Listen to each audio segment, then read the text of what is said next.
Hello everyone, welcome to a quick yard tour. So at this property, for a little bit of history and context, this property lost a total of 5 trees, one Norway maple, one maple in the back, one ash tree from the emerald ash borer, and a hemlock. So there was a lot of replanting opportunity. So just going over the design real briefly, we have a driveway with grasses, native grasses, and 2 trees on either side. On one side we have a tulip, poplar, snowbird from Broken Arrow, and on the other side we have an American sycamore. It's a little shady over there, but I think the sycamore will do quite well. So from a design perspective, we're putting the beds right on the side of the driveway without a grassy strip in between, and that way it looks cleaner. I think when there's a grassy strip, it starts to look like pinstripes and not sort of kind of funneling towards the home. And I thought what would even look better would be to do one half of the lawn as ornamental grasses and the other half as wildflowers to sort of have a contrast in the different textures here. But for neatness sake and to not embrace total chaos, we're just keeping the grasses for the moment contained to a small planting bed, but in the future might expand the flower section especially. So right here we have some volunteer amaranth. These were used by Native Americans for to make grain out of the seeds. And then we have some dahlias, and we have some large sedum and small sedum from Home Depot. I know it's a little blasphemous, but I'm not sure what the difference is between these, but they are great at attracting pollinators even though they're not native. And I think there are some tulip bulbs in there. We have some partridge pea and some annuals. We have little blue stem and Shizakium something. This is purple top Tridens flavus. It's the host for the crossline hair streak, common wood nymph, and a bunch of other animals. And what the caterpillars do is they will literally climb vertically on the stalk here, the grass stalk, and they'll just eat the grass. And this is great for bird seed in the wintertime. And I think the common sort of rhetoric around prairies are that they sequester more carbon and have more biodiversity than, say, upland oak forests. But I think it's not that they have more diversity, it's just that the animals are different. So if there's a specialist on this grass here or the big blue stem over there, then that animal is not going to be present in an oak forest because there's too much shade. But I don't think it's more diversity, I think it's just different animals. And maybe an oak savanna is the best if you have bur oak mixed with big blue stem and Indian grass. That might be productive or highly biodiverse. And then we have the blazing star got eaten. We have this prairie drop seed, which is native, and it didn't seem to do much this year. And we have rattlesnake master, which also didn't work out so well, and some other stuff that didn't work. I think for a lot of the perennials, I bought them at Urbanscapes Nursery for $5 or $10, and I think that's the way to go. Any more money is probably overspending on these little perennial plants. And this this purple top was a tiny $5 plug, and by the end of the season it's a full-sized plant, herbaceous perennial, so it can get cut down to the ground, and the basal root is going to regrow each year. And it only $5, so I wouldn't spend any more than $10 at the most. Here's a Liriodendron tulipifera. It's the host to the tulip tree beauty and silk moths. We have these truncate leaves, sort of looks like a cat. We have stipules that go all the way around the stem. This one's not going to get as big because it's variegated. You have the color, the lighter color, and it's just not going to get as big because those leaves don't have as much chlorophyll. So this one's only going to get, I think, 60 feet tall at the most, instead of possibly 120 feet tall for a wild type. But it's really pretty, and it's next to the power lines. And yep, here's wild type American sycamore. This was only planted in a 1-quart container, and over the course of an entire summer probably got 3 or 4 times larger, maybe 5 times larger. So again, like, people overspend on trees. It was probably only $25, and I bet by the end of next year it might be even like twice or three times as large as it is now. These do like it wet, but I think it'll be fine here in the full sun. Sorry, another reason to put sort of horizontal strips of plantings sort of going across the lawn is because it's better for watershed management. If this is a slope and the water's running from the house all the way to the street, if it's intercepted by horizontal swales, that's going to retain the water more and allow for aquifer regeneration, versus if it's just like this, it's going to run off into the street and go down there into the washy area. Palmate leaves, host for the drab prominent moths, is a specialist. I think some of the context for this yard is that we're very near a water authority property, and that has a lot of mature American sycamore, like pretty old trees. And so my hope is that if there's a specialist over there, it can just fly its way over here and make a home for itself.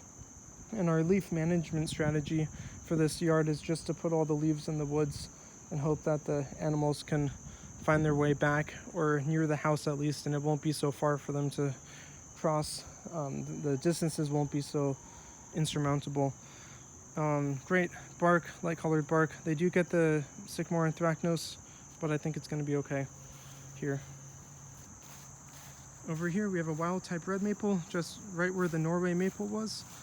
And specialists are the green striped oakworm and the rosy maple moth. Sorry, not oakworm. Green striped maple moth, I think, and the rosy maple moth. Early nectar source, really great red petioles there and stalks. These sort of cool lobes, three-lobed. So now we're gonna sort of go into the cut over here. We got Norway maples, pin oaks, and American elm. This was all invasive, so we cut it out so it's a little more open. We have some new trees coming in, but of course they're in the shade. We'll talk about the oaks and elms a little later. We have this invasive smartweed. We have some blackberry, some more invasives. But over here we have the Tradescantha, the spiderwort, the little blue flowers. I feel like it blooms all summer because like this didn't bloom earlier, and so now it's going to come back. We have some mugwort, porcelain berry, and here's a cool invasive. This is a Tropa belladonna. This is the deadly nightshade. Here's the berries. Poisonous, probably 4 of them is really poisonous. So if you want to eat it, make sure you eat a lot of it. That's my misanthropogenic advice for you today. We have some invasive Japanese porcelain berry. I usually rip out the deadly nightshade because it's invasive and it'll spread everywhere, but it is an interesting plant. So now we're going to go back to the front of the house. Maybe we'll actually start over here. We have a male winterberry holly, Ilex verticillata, and I think what you can see on it is it had shown some signs of drought stress. The leaves yellowing and curling up. It looks a little better because we were giving it even more water, but that's one sign of drought stress, is yellow leaves or curly, or the outer tip of the leaf turning brown while the inner part remains green. Of course, it being droopy is also a sign of it needing water. Some more dahlias, some Veronica white wands, some other holly, probably maybe American. There's a female winterberry. I think more maybe can go back there. Just more space. We have these boxwoods. Symphyotrichum novae anglii, host to the pearl crescent butterfly and a bunch of bee specialists. We have it's the snake root. It's the scientific name. Ageratina altissima meaning tall. There's a lot of specialists on this. This is another deadly poisonous plant. Then we have Zizia aurelia, which didn't do so well this year, but maybe it'll come back in the spring. There's some agastache, New York aster. Here's some Joe Pie. I think that's the coastal Joe Pie. It doesn't look too good. I'm not sure what happened with it. And here's Bone Set. This one did really well. It had a lot of bees on it. Here's a white turtle head, also the wild type, so it's white, not purple. And some volunteer goldenrod is coming up through the sort of turfed out area there section. And the white turtle head is a host to Baltimore checker spot. Here's probably the most interesting, unusual plant in the entire yard, and it is New Jersey tea, Ceanothus americanus, and it's host to the spring azure butterfly. It didn't get too large, but hopefully next year it'll put on more growth. Here's another Joe Pie, and I'm not also sure why. I guess it's done for the season. This is all the seed, but I think it has a low germination rate too. Anyway, we're hoping the seed can spread, and maybe next year the plant will be larger because they can get 2 or 3 times as tall. Over here we have threadleaf Corysopsis as a ground cover. There's woodland phlox, there's black-eyed Susan, there's a bush, I'm not sure really what it is. Then we have the 2 eastern prickly pear, Opuntia cespitosa and Opuntia humifusa. Cespitosa having a red inner part of the flower, humifusa is all yellow. And then here's the most productive plant. If anyone's going to plant one plant in their yard, it should be butterfly milkweed because of the host for the monarchs, but also as a nectar source for everything else. And it did really well. These were $5 plugs, and so in a full season, it's a fully grown plant with probably over 100 flowers, and all of the seed, the fruit is maturing right now. It's almost ready. Maybe it needs a little bit more time. We have a serviceberry, a melancher, host to the viceroy and blue spotted purple, or whatever the name of that butterfly is. Coming over here, we have 2 Diospyros virginiana persimmon trees. Specialist is the sculptured moth, but also it works for certain generalists like the Luna moth and the hickory horned devil.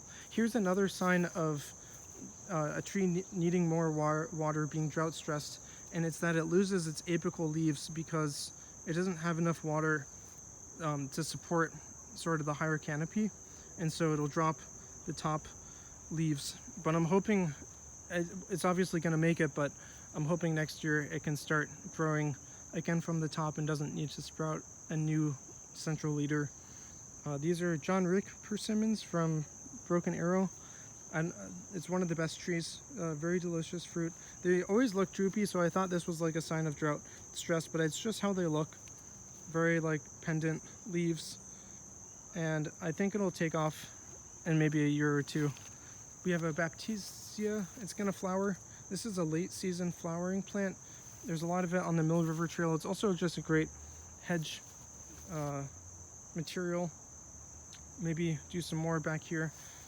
Oh, I can see this got eaten. This was our chokeberry aronia, which I planted, and I'm not, it might need a cage. It might come back.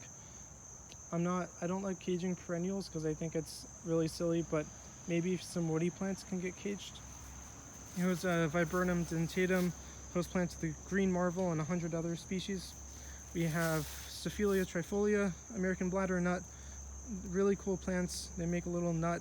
It's also an early pollen source, or early nectar source, and it's a good, it likes it wet, but they can sort of go anywhere. I'm not sure what else. The little nuts are in these like triangular pouches, and they float on the water, and that's how they spread. We have an ornamental viburnum that was planted a long time ago. There's a mountain laurel, the state flower of Connecticut. Little blue stem, big blue stem, Andropogon gerardii. That was from Edgerton Park. I think it's done for the season, but when we planted it, it was green. Oh, I planted the Virginia creeper here actually as a ground cover, and it has done really well at spreading out. So hopefully this will all be grass next year. next spring it'll come up as grass.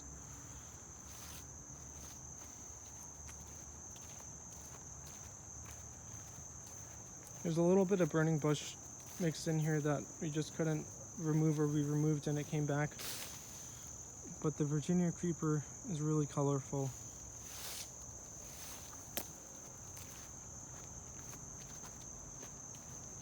We have our hemlock Stuga canadensis. You can tell it's pretty wet back here because there's a lot of sort of species that like it moist that are just naturally growing, in addition to the Norway maple. So a lot of cool Virginia creeper. We left it and the poison ivy in the hopes to sort of compete with the English ivy and the porcelain berry and the bittersweet. We have some hostas.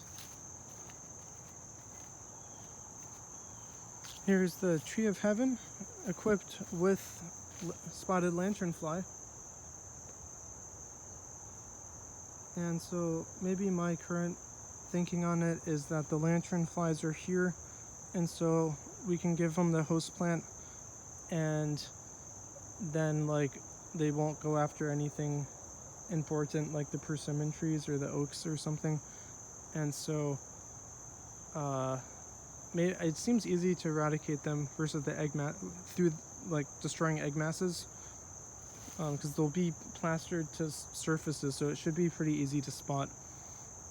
The nymphs at each instar will suck the leaves, like new leaves and new stems, but the adults mostly hang out on the trunks because maybe their mouths are larger or something, but they can penetrate through the bark, through the cambium and into the phloem, so that they can suck the sap.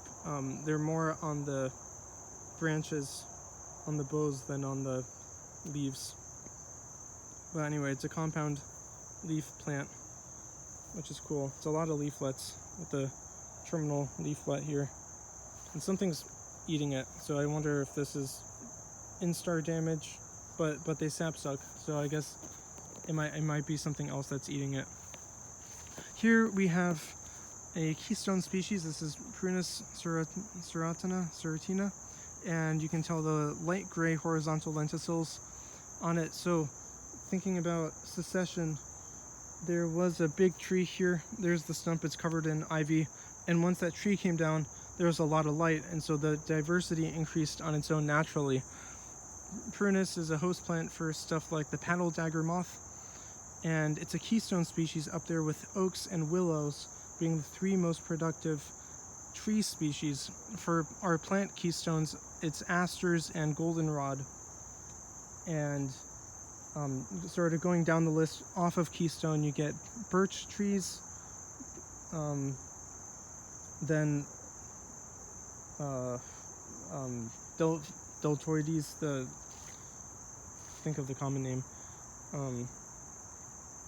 aspens, so Populus deltoides, eastern cottonwood, that's what it's called. That would be the next.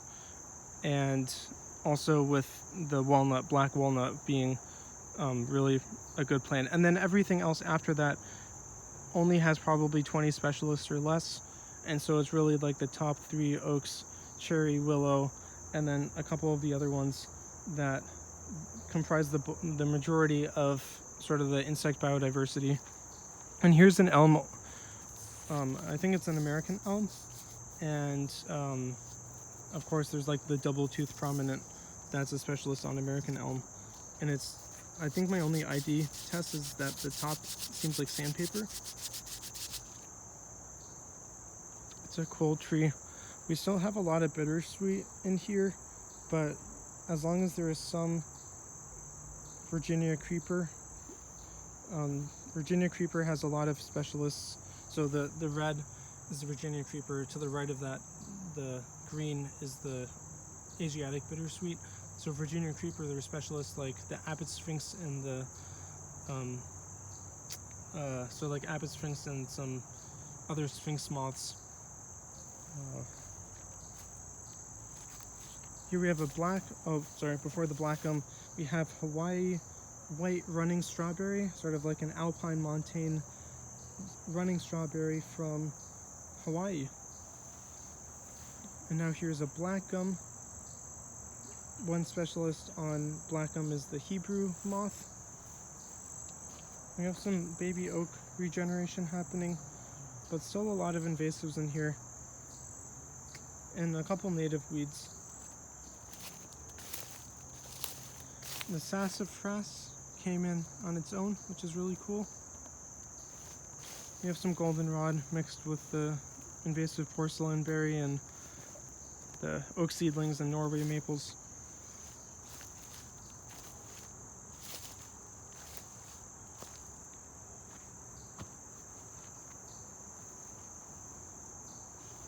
There are a lot of birds that use this yard. They nest in some of the big trees around here. Here's a lot of invasive ferns mixed with some native ferns, and also sort of an oak regeneration plot, because the acorns get planted here and then they grow larger. Here's a walnut, black walnut tree. Host for the royal walnut hickory moth. There's a rhododendron maximum, some other weeds and invasives. So here's the herb garden.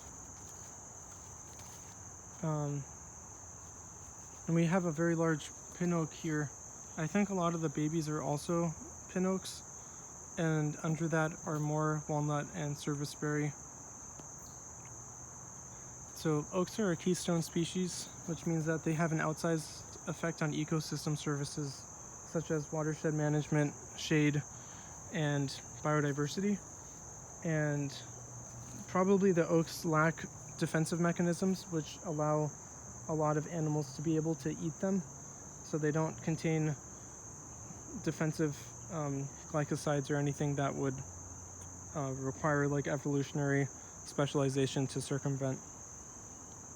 There's a lot of whitewood asters, which are really cool, and I think the invasives, of course, are out competing them.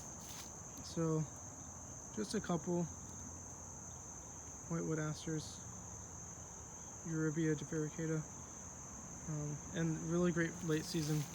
So maybe clearing around those individual plants and trying to have them spread on their own. But there's a lot of ivy here. There's also a lot of burning bush. So like this is a burning bush, Euonymus alatus. There's also a lot of Acalypha virginica. I think there is some on the other side. It's a special concern plant in the state of Connecticut, which means it's not yet threatened, like vulnerable to becoming endangered, but it is listed as a special concern. It's an annual, and it's pretty weedy, but it's also getting out-competed by non-native English ivy.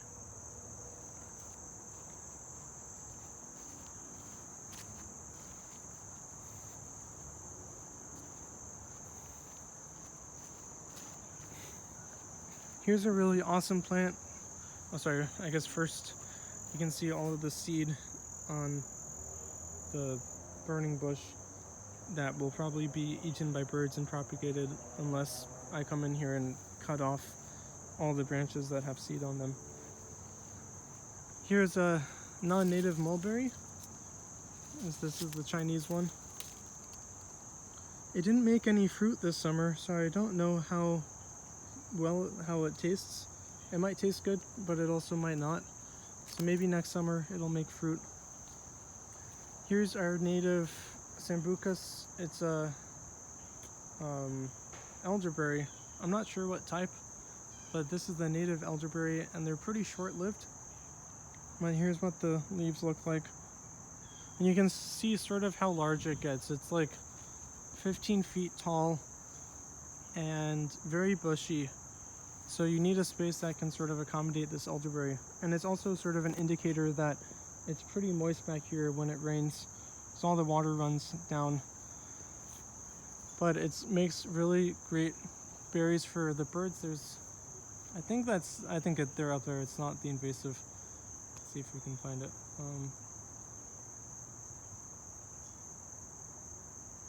Little blackberries. The other thing about this plant is it can be propagated by branch cuttings. So just cutting branches and propagating it. It's also, this branching material is extremely useful for fluffy nesting solitary bees. So the bees overwinter in this fluffy stems, and so it's a really good habitat. So when it dies, it can just be left. So we have the native blackberry.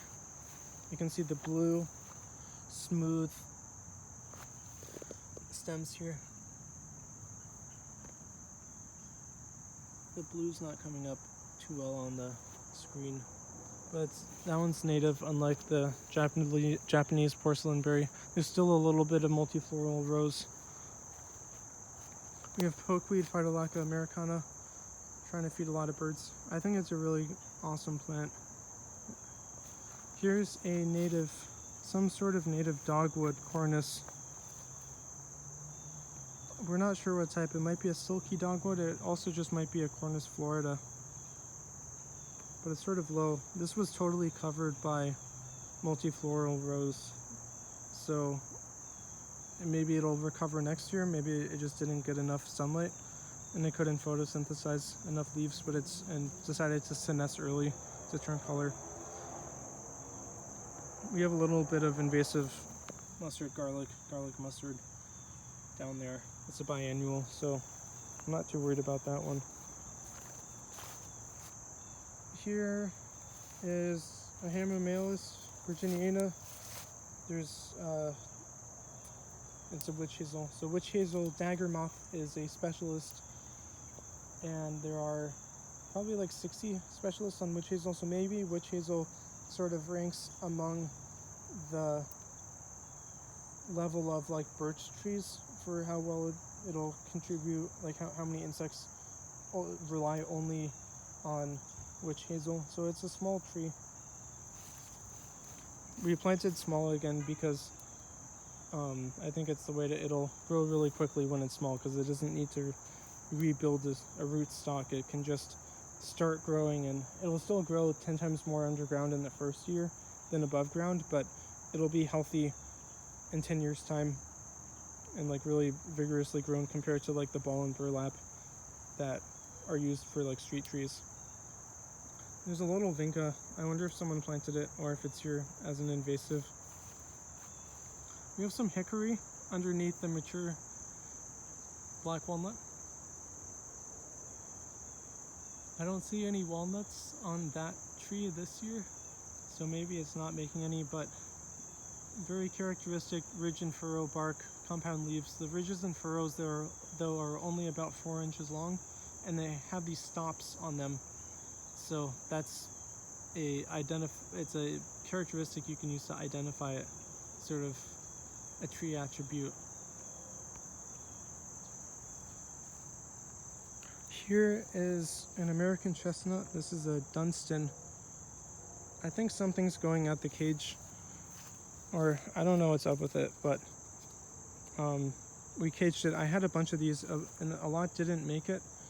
Anyway, it's a cross between a survivor American chestnut and a Chinese chestnut, and then I think crossed with some other chestnut species, probably Japanese ones.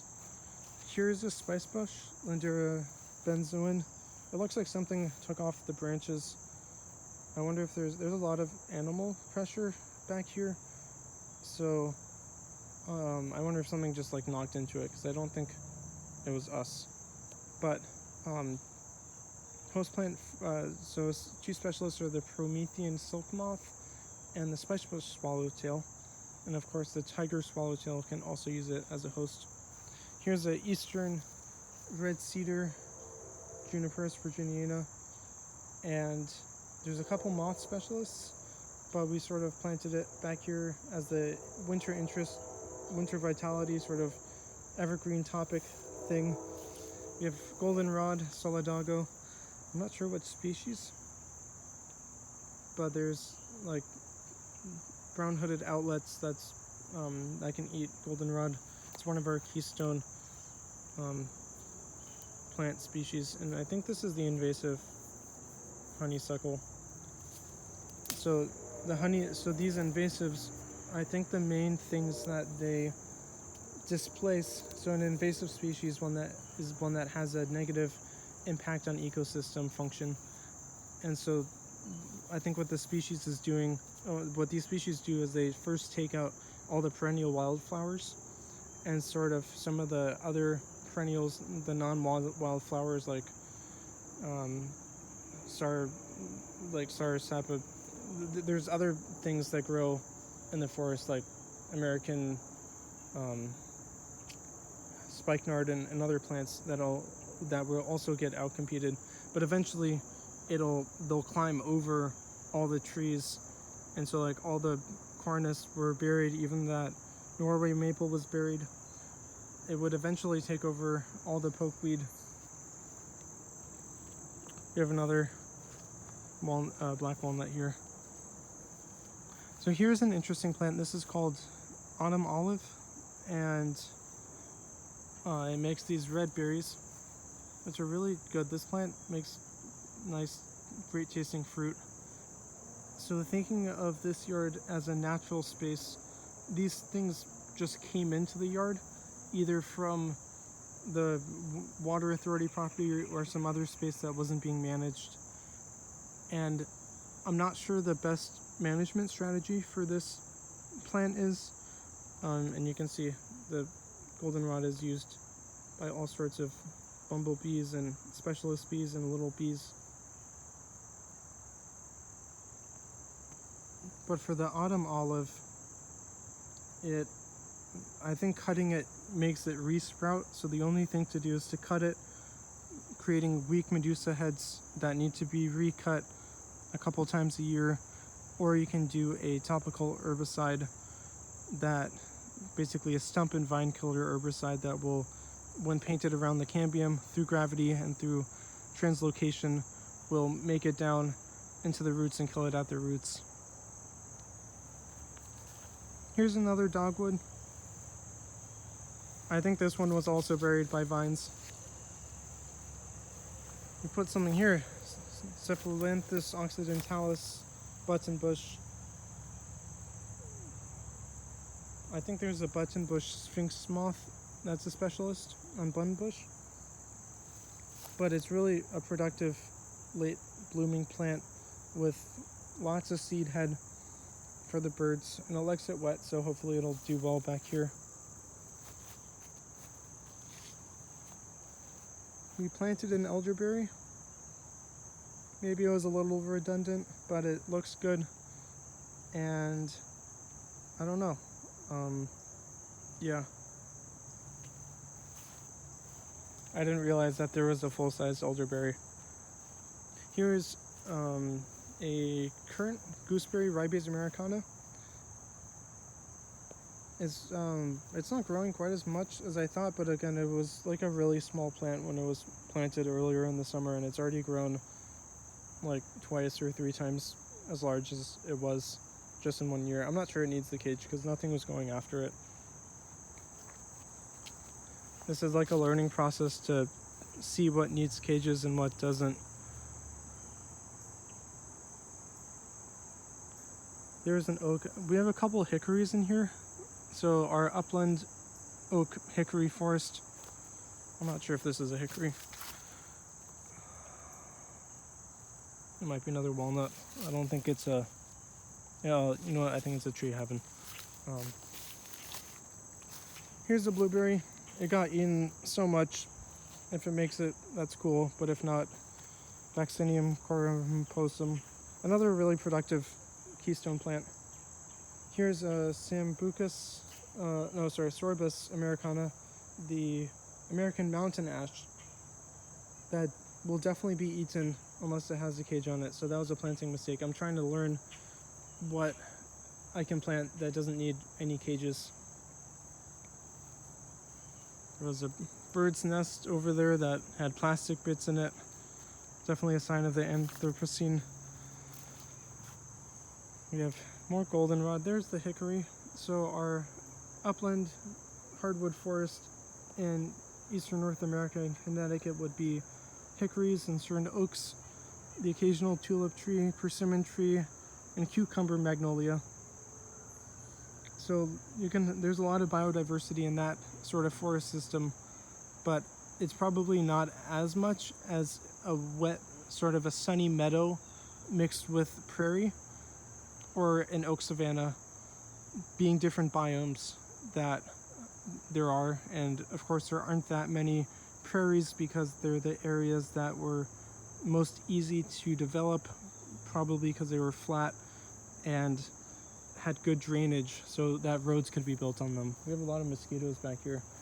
Here's a white pine, Pinus strobus, host of the imperial moth, trying to sort of put an edge on the woods here, a defined edge. Of course there's a big pine tree that lost a lot of lower branches from invasive vines. That one has split into 3 main leaders, so I hope it doesn't like totally split on us. And it's not making any babies either. There is the big American elm, not on this property but on the next one, and I think it's suffering from Dutch elm disease, but it makes a bunch of babies. I think there are 2 elm trees. There's another one that has those 3 branches, sort of a vase-shaped excurrent growth habit. We have a brush pile because we needed to put all of the invasive woody bits somewhere, and if it's a vine, I bagged it, but a lot of like the thick multifloral rows could just get cut up and stacked, and I don't think it's gonna sprout from here. The last plant today is a hackberry. Oh no, we have 2 more. We have the pawpaw and the hackberry. So here's the first hackberry, Insultus occidentalis, host for the hackberry emperor butterfly, but also a lot of butterflies, like a lot of species. This isn't keystone, but it's definitely good to have sort of a enrichment species, maybe, as it were. So it's doing okay. Nothing's eating it, which is good. And it grew a little bit, but it was really root bound, so I think I cut the heck out of the roots, and I hope it takes off next year. They like it wet, so like riparian zone, floodplain forest, but they can also sort of be where it's dry, like very upland. So maybe it's a sort of a generalist species. Here's a pawpaw tree, Asimina triloba, host for the zebra swallowtail. These definitely get eaten, so like they all got eaten, and then I put cages. And yeah, this one's a Davis from Broken Arrow, so it makes really tasty fruit. They're monoecious, so they're both male and female, but they're not self-fertile, so they need to be planted pairwise, and so they need a non-self-pollinator. And for that we have just a wild type from Earth Tones Nursery, planted really tiny, and it got eaten to the ground, but it'll come back. So sort of like a pairing that's very common in food forests are the pawpaw persimmon. It's like the bread and butter of any eastern food forest. So that's sort of what we're going for here, but we're trying to do this more as a naturalized area and not as a food forest, sort of focusing on biodiversity. And biodiversity can be thought of through the phylogenetic tree, so the tree of life. So all life on Earth, on the biosphere, can be organized through domain, kingdom, phylum, class, order, family, genus, species. And there are 3 domains: eukarya, archaea, and bacteria. Archaea and bacteria are prokaryotes, so they lack membrane-bound organelles, and eukarya are eukaryotic celled organisms that have membrane-bound organelles and a nucleus. And in eukarya there are 4 domains. There's plants, animals, fungus, and protists. And so we're trying to hit all of these categories. We're trying to go wide here because there's a lot of space. And so looking at phylogenetic diversity versus evolutionary diversity. Evolutionary diversity being the max possible inheritable variations.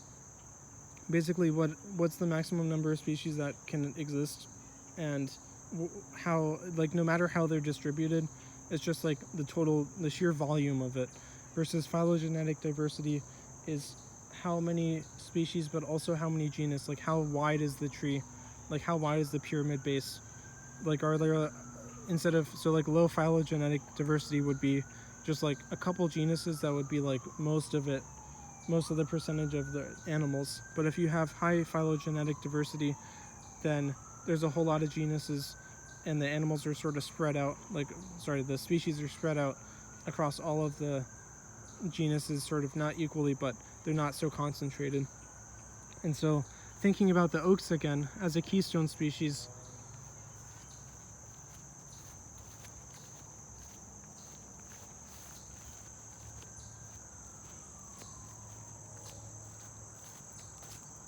so here we have an oak that's in the shade, and it's probably a red oak, though the leaf shape is really variable on them.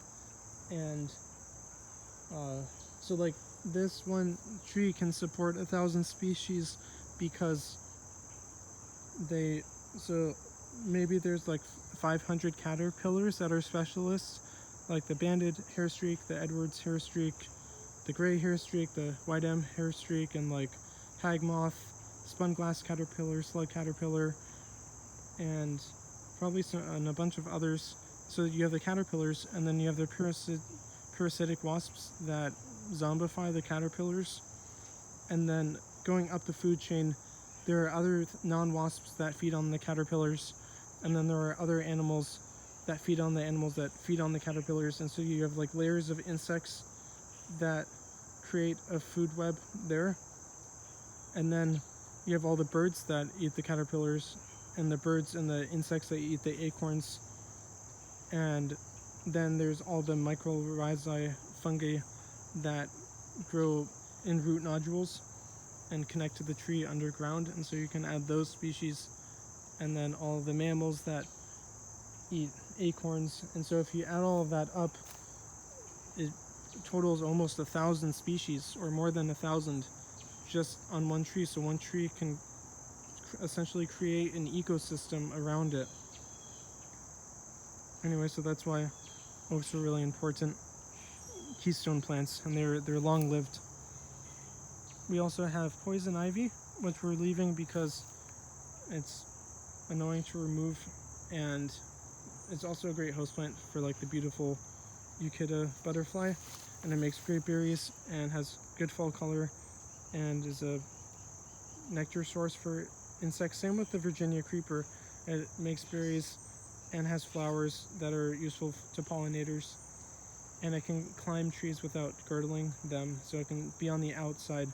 And so instead of wrapping around the tree, it just grows up a leader, whereas the ivy girdles and also grows into the bark. The Virginia creeper stays on the surface, and it can just climb epiphytically without damaging the host tree. There's some good Virginia creeper over here that is illustrative of that.